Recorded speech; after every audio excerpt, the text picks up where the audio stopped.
മുഹമ്മദ് നബിയുടെയൊക്കെ പ്രതിഭ എന്ന് പറയുന്നത് എല്ലാ നന്മകളോടും എല്ലാ നന്മകൾക്ക് വേണ്ടിയും എപ്പോഴും പ്രവർത്തനക്ഷമമായിരിക്കുന്ന ഊർജ്ജസ്വലതയുള്ള പ്രതിഭയാണ്. അതുകൊണ്ടാണ് അദ്ദേഹം മഹാത്മാവായത്. അദ്ദേഹത്തിന് ഇടുങ്ങിയ വീക്ഷണങ്ങളൊന്നും ഉണ്ടായിരുന്നില്ല. അക്കാലത്ത് പുലർത്താവുന്ന ഏറ്റവും വിശാലമായ വീക്ഷണം എല്ലാ കാര്യങ്ങളിലും അദ്ദേഹം പുലർത്തി. ഖുർആനോട് നീതി ചെയ്യുന്ന ജീവിക്കുന്ന ഖുർആനായിട്ടാണ് അദ്ദേഹം ജീവിച്ചത് എന്ന് ആയിഷ ബീവി സാക്ഷ്യപ്പെടുത്തുന്നുണ്ട്. ഖുർആൻ എങ്ങനെയാണ് സംസാരിച്ചിരിക്കുന്നത്? ഖുർആൻ സംസാരിച്ചിരിക്കുന്ന പല കാര്യങ്ങളും നിങ്ങൾ കേട്ടിട്ടുണ്ടാവും. സെബാസ്റ്റ്യൻ പുന്നക്കിലാണല്ലോ ഇപ്പോഴത്തെ ഏറ്റവും വലിയ ഖുർആൻ പണ്ഡിതൻ. അയാളെ ഇതുവരെ എൻ്റെ കയ്യിൽ കിട്ടിയിട്ടില്ല. ഒന്ന് കിട്ടണമെന്ന് ആഗ്രഹമുണ്ട്. ഇതുപോലെ കിട്ടണം നേരിട്ട്. ഇപ്പം മുഹമ്മദ് നബി നേരിടുന്ന ഏറ്റവും വലിയ വെല്ലുവിളി അതാണുള്ളത്. അദ്ദേഹം കല്യാണം കൂടുതൽ കഴിച്ചു എന്നുള്ളതാണ് പ്രശ്നം. ശ്രീരാമകൃഷ്ണ പരമഹംസൻ 7 വയസ്സുള്ള ശാരദാദേവിയെ കല്യാണം കഴിച്ചാൽ ഒരു കുഴപ്പമില്ല. മുഹമ്മദ് നബി 7 വയസ്സുണ്ടെന്നും 9 വയസ്സുണ്ടെന്നും 11 വയസ്സുണ്ടെന്നും 19 വയസ്സുണ്ടെന്നും വ്യാഖ്യാതാക്കൾ അവരുടെ നാക്കിൻ്റെ വിരുദ്ധനുസരിച്ച് പറഞ്ഞുകൊണ്ടിരിക്കുന്ന, എനിക്കങ്ങനെ പറയാൻ പറ്റുള്ളൂ. ഞാൻ അതിൻ്റെ വിവാദത്തിലേക്ക് കടന്നാൽ നമുക്ക് ഈ പ്രസംഗം അവസാനിപ്പിക്കാൻ പറ്റില്ല. നാക്കിൻ്റെ വിരുദ്ധനുസരിച്ച് ഓരോരുത്തരും ഓരോ നമ്പറാണ് പറഞ്ഞുകൊണ്ടിരിക്കുന്നത്. മുഹമ്മദ് നബി 1-ൽ കൂടുതലല്ല, 9 എന്നും 11 എന്നും 19 എന്നും ഒക്കെ അഭിപ്രായ വ്യത്യാസങ്ങളുണ്ട്. അതിലും വിവാഹം കഴിച്ചു എന്നുള്ളതും കുറ്റ, കല്യാണം കഴിക്കാതിരിക്കുന്നതും കുറ്റാണ്, കൂടുതൽ കഴിക്കുന്നതും കുറ്റാണ്. പക്ഷേ ശ്രീകൃഷ്ണൻ്റെ കാര്യം വരുമ്പോഴോ എന്ത് ചെയ്യും നമ്മൾ? ശ്രീകൃഷ്ണൻ എത്ര കല്യാണം കഴിച്ചിട്ടുണ്ട്? ഒരാളെന്നോട് പറഞ്ഞ് 16,008 കല്യാണം കഴിച്ചിട്ടുണ്ട്. അപ്പോൾ വേറൊരു സ്വാമിക്ക് അത് മറുപടി പറയാൻ ഭയങ്കര ബുദ്ധിമുട്ട്. ഞാൻ അദ്ദേഹത്തിൻ്റെ പേര് പറയുന്നില്ല. പരദൂഷണത്തിനെതിരെ പ്രസംഗം തുടങ്ങിയിട്ട് ഞാൻ തന്നെ പരദൂഷണം പറയാൻ പാടില്ല. അപ്പോൾ ആ സ്വാമി പണ്ഡിതനാണ്. അദ്ദേഹം ഒരുപാട് പ്രസംഗങ്ങൾ നടത്തുന്ന ആളാണ്.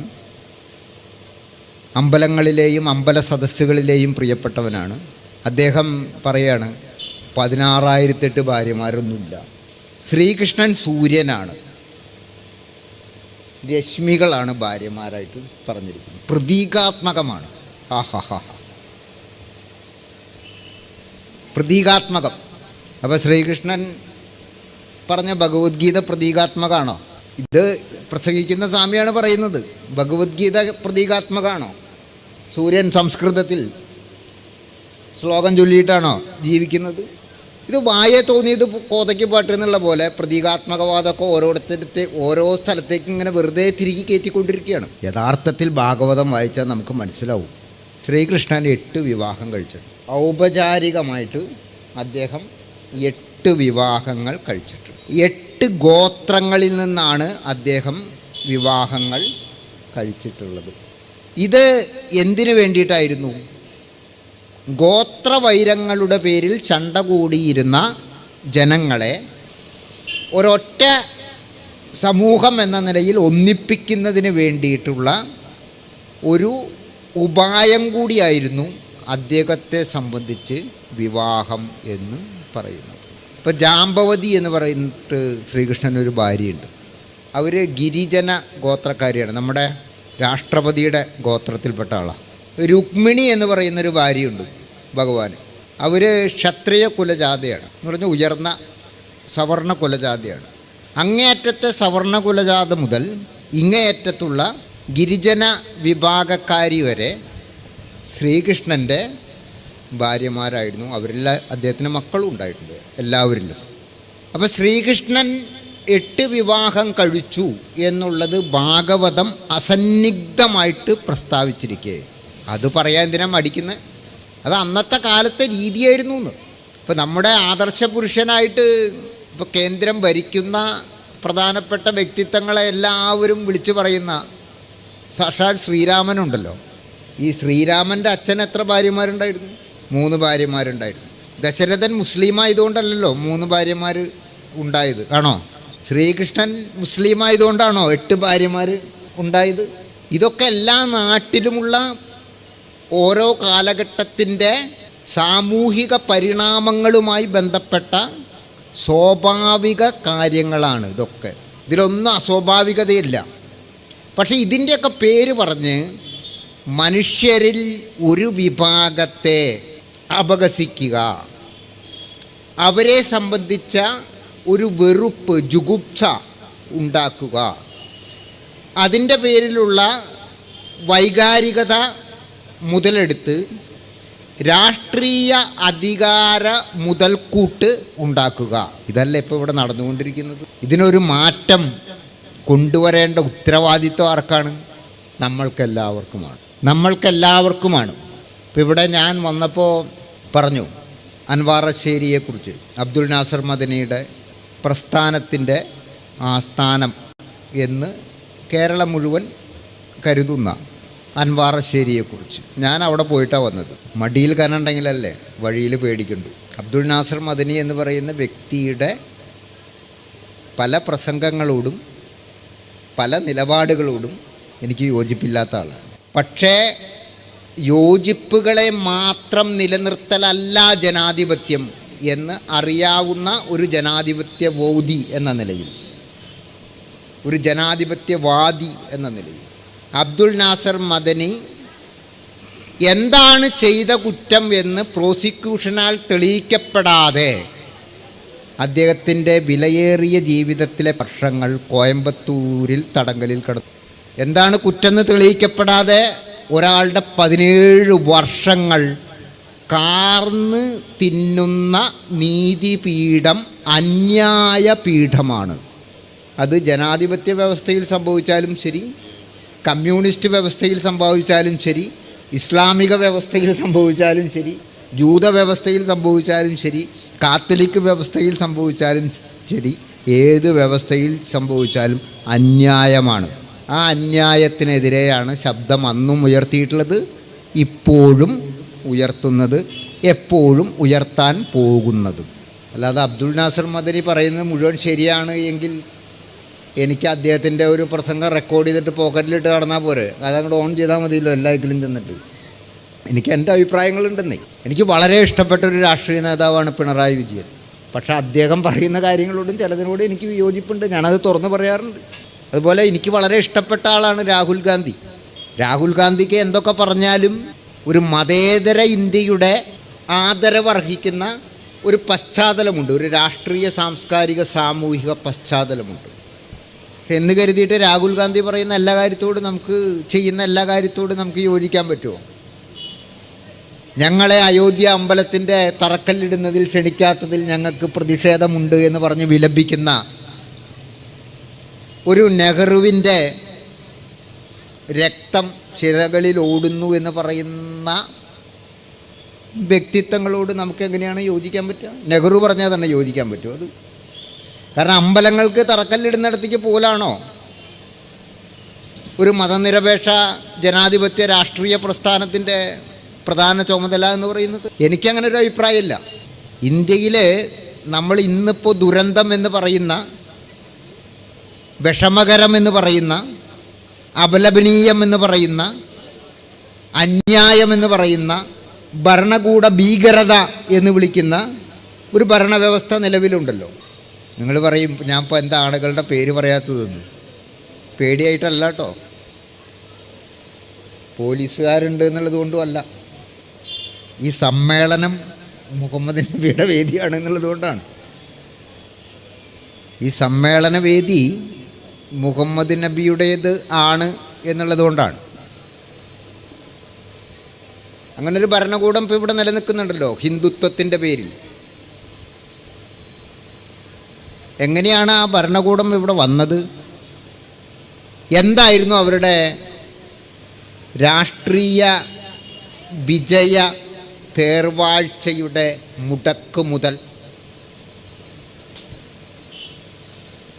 ആ മുടക്ക് മുതൽ ബാബറി പള്ളിയായിരുന്നു.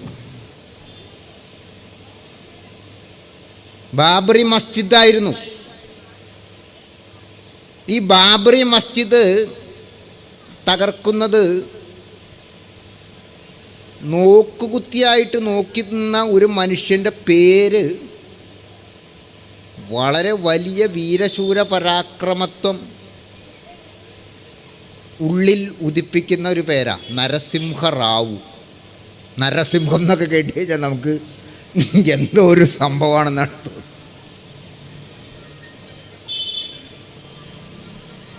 മനസ്സിലാവണം. നരസിംഹം എന്ന് കേട്ട് കഴിഞ്ഞാൽ അനീതിയെയും അക്രമത്തെയും ഒക്കെ എതിർക്കുന്ന ഒരു വലിയ ശക്തി പുരുഷനെയാണ് ഇന്ത്യൻ ജനതയുടെ ഉള്ളിൽ വരിക.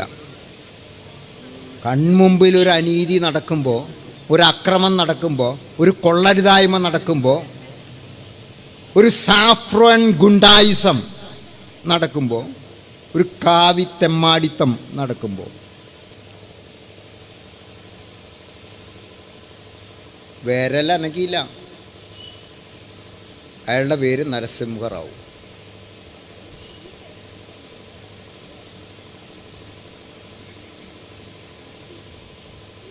ഒരു 3-4 ഹെലികോപ്റ്ററിൻ്റെ പ്രശ്നം ഉണ്ടായിരുന്നുള്ളൂ. ബാബറി മസ്ജിദിൻ്റെ തകർച്ച തടയാൻ 3-4 നാവിക വിമാനങ്ങളുടെ പ്രശ്നമേ ഉണ്ടായിരുന്നുള്ളൂ. നാവിക വിമാനത്തിൽ ബോംബും തോക്കൊന്നും വേണ്ട, ഇവരൊന്നും വെടിവെച്ച് കൊല്ലേണ്ട ആവശ്യമൊന്നുമില്ല. നാവിക വിമാനത്തിൽ 2 ചാക്ക് മുളക് പൊടി ആന്ധ്രയിൽ നിന്ന് കൊണ്ടുവരിക. ആന്ധ്രയിലാണ് ഏറ്റവും നല്ല മുളക് കിട്ടുക. നരസിംഹറാവുവിൻ്റെ ജന്മനാടായിരുന്നു. മുളക് പൊടി കൊണ്ടുവന്നിട്ട് ഹെലികോപ്റ്റർ താഴ്ത്തി പറത്തുക. ഈ പള്ളി പൊളിക്കാൻ വന്ന് നിൽക്കുന്നവരുടെ മുഖത്തേക്ക് പതുക്കെ മുളക് പൊടി അങ്ങനെ തുറന്നു വിടുക. ദിലീപ് കാണിക്കുന്നുണ്ട് CID മൂസ എന്ന് പറഞ്ഞ സിനിമയിൽ. അതുപോലത്തെ ഒരു ഇടപാട് കാണിച്ചാൽ ഇവരൊക്കെ കണ്ണു തിരുമ്മി ഓടിപ്പോയനെ.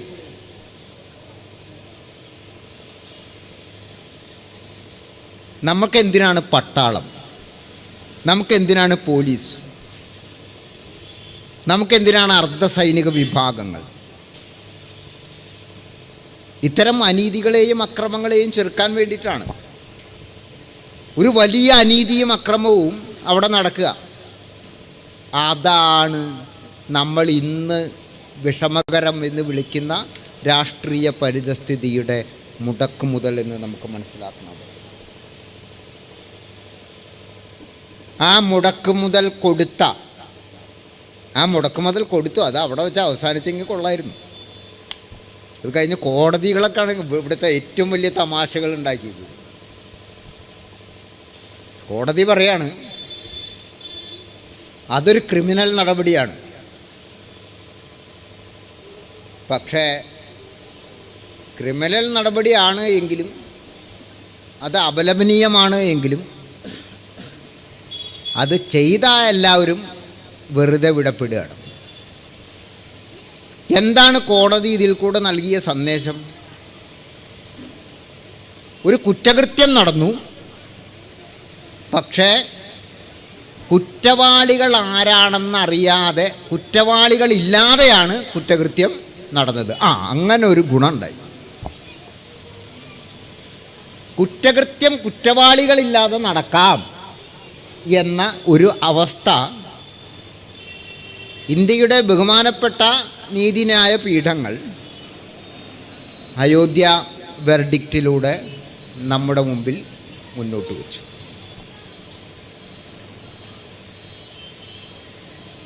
അത് പുറപ്പെടുവിച്ച ജഡ്ജിയുടെ വീട്ടിലേക്ക് ഒരു യാത്ര നടത്താൻ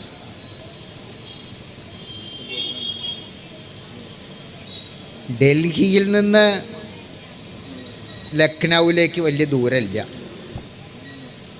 നടത്തിയോ ആരെങ്കിലും നടത്തിയോ അങ്ങനെ ഒരു യാത്ര? ആരും നടത്തിയില്ല. നമ്മളത് മനസ്സിലാക്കേണ്ടതുണ്ട്, അത് തിരിച്ചറിയേണ്ടതുണ്ട്. നമ്മുടെ ജനാധിപത്യത്തിൻ്റെ ലക്ഷണം മനുഷ്യൻ മതത്തിൻ്റെ പേരിൽ എന്തെങ്കിലും പ്രത്യേക പരിഗണനയോ അവഗണനയോ അനുഭവിക്കുന്ന അവസ്ഥ ഉണ്ടാവുക എന്നുള്ളതല്ല ജനാധിപത്യം. മതത്തിൻ്റെ പേരിൽ മനുഷ്യൻ പ്രത്യേക പരിഗണനയോ അവഗണനയോ അനുഭവിക്കുന്ന അവസ്ഥ, ജാതിയുടെ പേരിൽ മനുഷ്യൻ പ്രത്യേക പരിഗണനയോ അവഗണനയോ അനുഭവിക്കുന്ന അവസ്ഥ ജനാധിപത്യമല്ല. പഴയ മതാധിപത്യത്തിൻ്റെയും ജാത്യാധിപത്യത്തിൻ്റെയും, കമ്മ്യൂണിസ്റ്റ് ഭാഷയിൽ പറഞ്ഞാൽ ഫ്യൂഡലിസത്തിൻ്റെയും പ്രേതവാഴ്ചകളാണത്. ആ പ്രേതവാഴ്ചകൾ ഒരു മതത്തിൻ്റെ പേരിലും ഇവിടെ ആരും തിരിച്ചു കൊണ്ടുവരുവാൻ ശ്രമിക്കേണ്ടതില്ല. അവരോടൊപ്പം ഒന്നും നമ്മളുണ്ടായിരിക്കില്ല, ആരുടെ ഒപ്പം ഉണ്ടായിരിക്കില്ല. അത് ഹിന്ദുവിൻ്റെ നാമത്തിലാണെങ്കിലും ക്രിസ്ത്യാനിയുടെ നാമത്തിലാണെങ്കിലും മുസ്ലിമിൻ്റെ നാമത്തിലാണെങ്കിലും, മുസ്ലിമിൻ്റെ എന്നാണോ ഇസ്ലാമിൻ്റെ എന്നാണോ പറയേണ്ടതെന്നറിയില്ല, നാമത്തിലാണെങ്കിലും ഞാനുണ്ടാവില്ല അവരുടെ കൂടെ. നമ്മൾ യേശുക്രിസ്തുവിനെ ആണെങ്കിലും മുഹമ്മദ് നബിയെ ആണെങ്കിലും ശ്രീകൃഷ്ണനെ ആണെങ്കിലും ശ്രീരാമനെ ആണെങ്കിലും ജനാധിപത്യ മതനിരപേക്ഷ ലോകത്തിൻ്റെ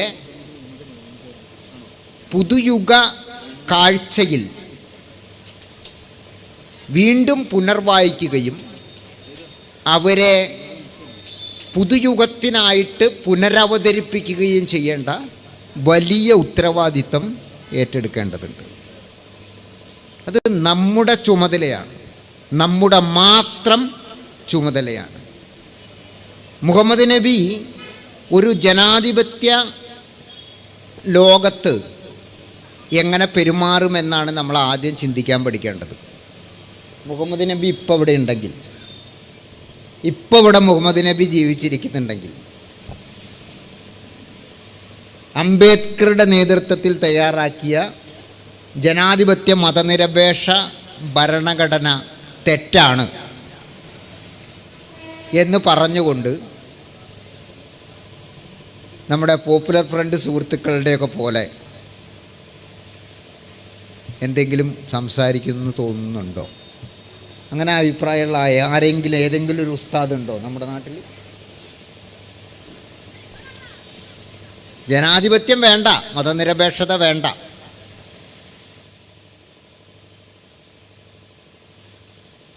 അങ്ങനെ പറഞ്ഞിട്ട് മുഹമ്മദ് നബി സമരം ചെയ്യോ? എനിക്ക് തോന്നുന്നില്ല കേട്ടോ.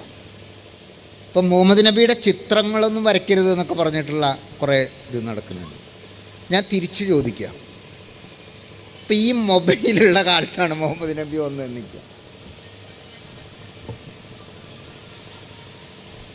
ഈ കുട്ടി ചോദിക്കുകയാണ്, മുഹമ്മദ് നബി വരിക ഒരു വേദിയിലേക്ക്, നബിയെ ഒരു സെൽഫി എടുത്തോട്ടെ എന്ന് ചോദിച്ചാൽ മാറിപ്പോ കടക്ക് പുറത്ത് എന്ന് മുഹമ്മദ് നബി പറയോ?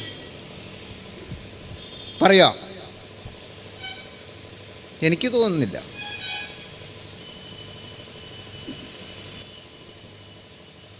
മുഹമ്മദ് നബിയുടെയൊക്കെ പ്രതിഭ എന്ന് പറയുന്നത്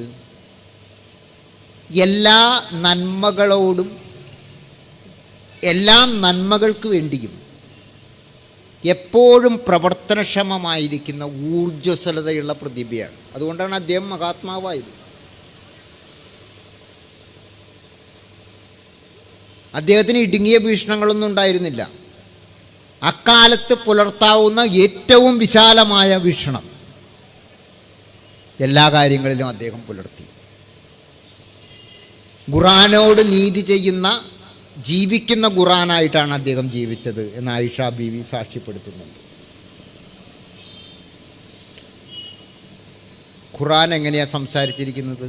ഖുറാൻ സംസാരിച്ചിരിക്കുന്ന പല കാര്യങ്ങളും നിങ്ങൾ കേട്ടിട്ടുണ്ടാവും. സെബാസ്റ്റ്യൻ പുന്നക്കിലാണല്ലോ ഇപ്പോഴത്തെ ഏറ്റവും വലിയ ഖുറാൻ പണ്ഡിതൻ. അയാളെ ഇതുവരെ എൻ്റെ കയ്യിൽ കിട്ടിയിട്ടില്ല. ഒന്ന് കിട്ടണമെന്നൊരു ആഗ്രഹമുണ്ട്. ഇതുപോലെ കിട്ടണം നേരിട്ട്.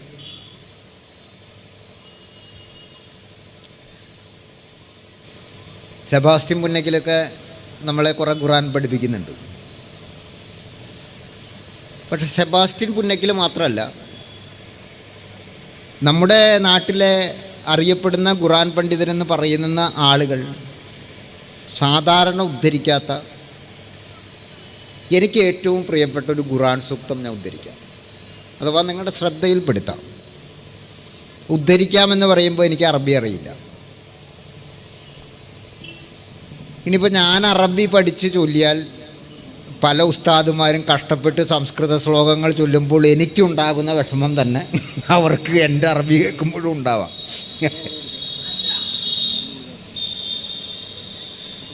മനസ്സിലായോ? അത്തരം വിഷമങ്ങളിലേക്കൊന്നും പോകണ്ട. നമുക്ക് എല്ലാവർക്കും മനസ്സിലാവുന്ന ഭാഷയിൽ അങ്ങോട്ട് സംസാരിക്കാം, മലയാളത്തിൽ.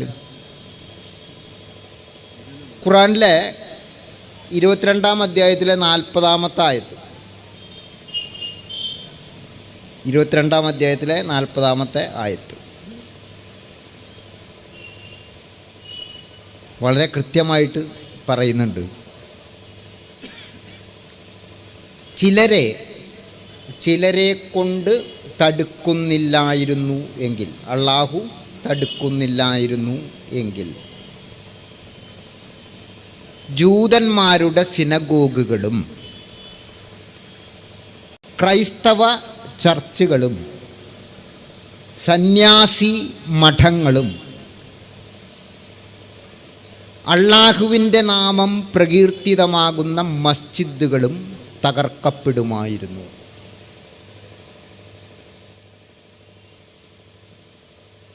എന്താണ് അള്ളാഹു ഇതിൽ കൂടെ മുന്നോട്ട് വയ്ക്കുന്ന സന്ദേശം?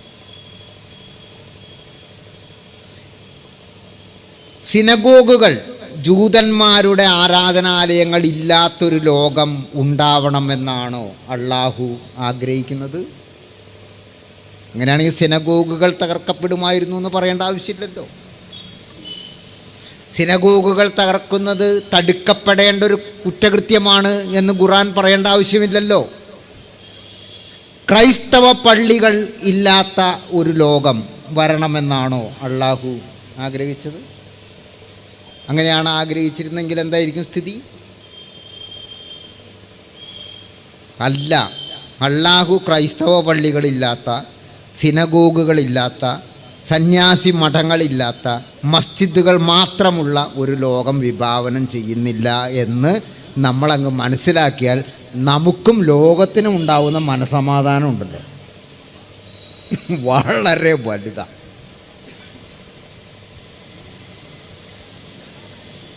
അള്ളാഹു എല്ലാം നിലനിൽക്കുന്നൊരു ലോകത്തിന് വേണ്ടിയിട്ടാണ് നിലനിൽക്കുന്നത്.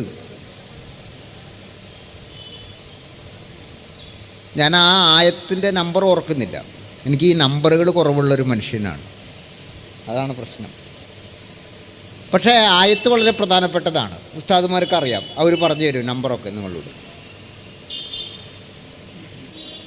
എന്താണ് സന്ദർഭം എന്ന് ഞാൻ പറയാം. വിശുദ്ധ കാബ ദേവാലയം പണി പൂർത്തീകരിച്ച് കഴിഞ്ഞിട്ട് ഇബ്രാഹിം നബി അദ്ദേഹത്തിൻ്റെ മകനോടൊപ്പം നടത്തുന്ന ഒരു പ്രാർത്ഥനയുണ്ട്.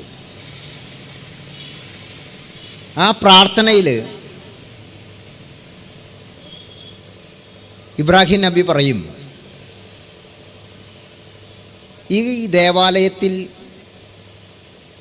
ആരാധനയ്ക്കായി എത്തുന്ന എല്ലാ വിശ്വാസികൾക്കും കിടക്കാനുള്ള ഇടവും കുടിക്കാനുള്ള വെള്ളവും കഴിക്കാനുള്ള ആഹാരവും നീ സമൃദ്ധിയായി നൽകണമേ അള്ളാഹുവേ എന്ന്. അപ്പോൾ ഒരു അശരീരി വരികയാണ്. അശരീരി എന്ന് പറഞ്ഞാൽ ശരീരമില്ലാത്ത ശബ്ദം, വാക്ക് വരികയാണ്. ഇതൊക്കെ നാം അവിശ്വാസികൾക്കും നൽകും എന്ന് പറഞ്ഞാൽ, അവിശ്വാസിക്ക് അഥവാ കാറൽ മാർക്സിന് കുടിവെള്ളം നിഷേധിക്കുന്ന അള്ളാഹു ഖുറാനിലില്ല. കാറൽ മാർക്സിന് കിടപ്പാടം നിഷേധിക്കുന്ന അള്ളാഹു ഖുറാനിലില്ല. കാറൽ മാർക്സിന് ശ്വാസം നിഷേധിക്കുന്ന അള്ളാഹു ഖുറാനിലില്ല. നിങ്ങൾ വിശ്വാസിയായാലും അവിശ്വാസിയായാലും എല്ലാവർക്കും ഭക്ഷണവും എല്ലാവർക്കും വെള്ളവും എല്ലാവർക്കും കിടക്കാനുള്ള ഇടവും നൽകുന്ന കരുണയുടെ മൂർത്തിയായ അള്ളാഹുവാണ് ഖുറാനിലുള്ളത്. അള്ളാഹു മുസ്ലിം ലീഗിൻ്റെ ഓഫീസൊന്നുമല്ല നടത്തുന്നത്. ബിസ്മില്ലാഹി റഹ്മാനി റഹീം, അതാണ് ഇസ്ലാമിൻ്റെ മഹാമന്ത്രം. ഇതെന്താണ് നമ്മുടെ ആളുകൾക്ക് മനസ്സിലാവാത്തത്? ഞാൻ പറഞ്ഞു വന്നിടത്ത് നിർത്തുകയാണ്. ഇപ്പോൾ സമയം എത്രയാണ് എന്ന് വെച്ചാൽ പറഞ്ഞോളൂ, ഞാൻ നിർത്താം. ഞാൻ നിർത്താൻ പോവാ. ഇവിടെ എന്താ പ്രശ്നം? ഞാൻ 22:40 പറഞ്ഞതാണ് പ്രശ്നം. ഒരു പള്ളി തകർക്കപ്പെടുന്നത് നോക്കുകുത്തിയായി നോക്കി നിന്നു. അതിൻ്റെ ദുരന്തം നാം അനുഭവിക്കുന്നത്. നിങ്ങൾ നാളെ ഒരു അമ്പലം തകർക്കപ്പെടുന്നത് നോക്കുകുത്തിയായി നോക്കി നിന്നാൽ, നിങ്ങൾ നാളെ ഒരു ക്രൈസ്തവ ചർച്ച് തകർക്കപ്പെടുന്നത് നോക്കുകുത്തിയായി നോക്കി നിന്നാൽ ഇത് തന്നെ സംഭവിക്കും. നമ്മൾ ഒരിക്കലും ഒന്നും തകർക്കുന്നത് നോക്കി നിൽക്കരുത്. നമ്മളതിൽ വിശ്വസിക്കുന്നോ ഇല്ലയോ, നമ്മുടെ വിശ്വാസം ശരിയോ തെറ്റോ, അത് വേറെ കാര്യമാണ്. പക്ഷേ ജനാധിപത്യ വ്യവസ്ഥയിൽ ഏത് വിശ്വാസവും ജീവിതത്തിൻ്റെ ഭാഗമായി കൊണ്ടു നടക്കുന്നതിനും ഒരു വിശ്വാസവും കൊണ്ടു നടക്കാതിരിക്കാനും, എന്നാൽ വിശ്വാസിയും അവിശ്വാസിയും ആയിരിക്കെ തന്നെ മനുഷ്യനെന്നും ഇന്ത്യൻ പൗരനെന്നും ഉള്ള നിലയിൽ, അഥവാ പൗരൻ എന്ന നിലയിലുള്ള ഒരുമിപ്പോടുകൂടി നിലനിൽക്കാനും എല്ലാവർക്കും കഴിയേണ്ടതുണ്ട്. അതിന് വിരുദ്ധമായ എല്ലാ പ്രവണതകളെയും മുഹമ്മദ് നബിക്കെതിരായുള്ള പ്രവണതയായി കാണണം, ശ്രീരാമനെതിരായ പ്രവണതയായി കാണണം, ശ്രീകൃഷ്ണനെതിരായ പ്രവണതയായി കാണണം, ശ്രീബുദ്ധനെതിരായ പ്രവണതയായി കാണണം, യേശുക്രിസ്തുവിനും ബുദ്ധനും ഗുരുനാനാക്കിനും ജിനനും വർദ്ധമാന മഹാവീരനും ശ്രീനാരായണ ഗുരുവിനും ഒക്കെ എതിരായ പ്രവണതയായിട്ട് കാണണം. അങ്ങനെ കാണാൻ നമുക്ക് കരുത്തുണ്ടാവട്ടെ.